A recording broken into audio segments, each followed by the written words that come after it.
Hello बच्चों, let's see the question and the question is the root mean square velocity at STP for the gases S2 and 2O2 and HBr are in the order of। मतलब question हमसे ये बोल रहा है कि eight STP condition में जो आपके रूट मीन स्क्वायर वेलोसिटी का ऑर्डर क्या होने वाला है फॉर अ गिवन गैसेस।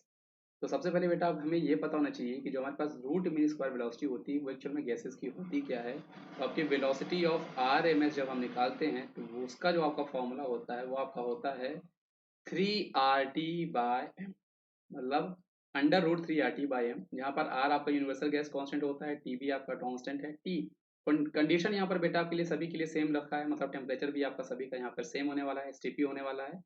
तो यहाँ से हमें एक ये रिलेशन मिलता है कि एक्चुअल में जो आपकी वेलोसिटी होती है RMS की गैसेस की, है ना, वो आपकी inversely proportional root of molecular mass होता है। मतलब जिसका मॉलिक्यूलर मास जितना ज़्यादा होगा उसकी जो आपकी वेलोसिटी होगी आरएमएस वो आपकी उतनी कम होगी, क्योंकि यहाँ पे inversely proportional root of M है आपका। अब इस क्वेश्चन को हम लोग सॉल्व करते हैं। चलिए, जैसे आपके पास गिवन है S2, तो S2 का जो मोलर मास है वो आपके पास 2 होगा। N2 का हमारे पास जो मोलर मास होगा वो आपके पास 28 होगा।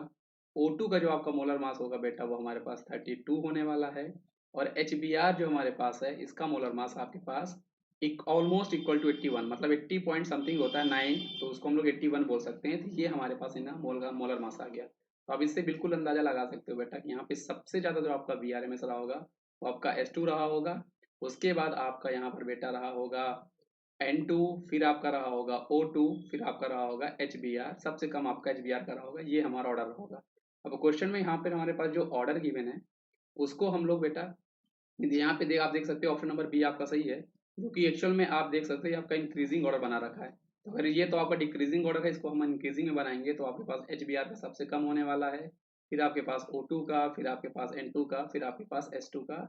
S2 का सबसे ज़्यादा होगा क्योंकि उसका मोलर मास जो है वो आपका सबसे कम है। तो option number B is the correct answer. I hope आपको ये कॉन्सेप्ट जो है समझ में आया होगा। इसका सही जवाब ऑप्शन नंबर बी था हमारे पास। थैंक यू बच्चों।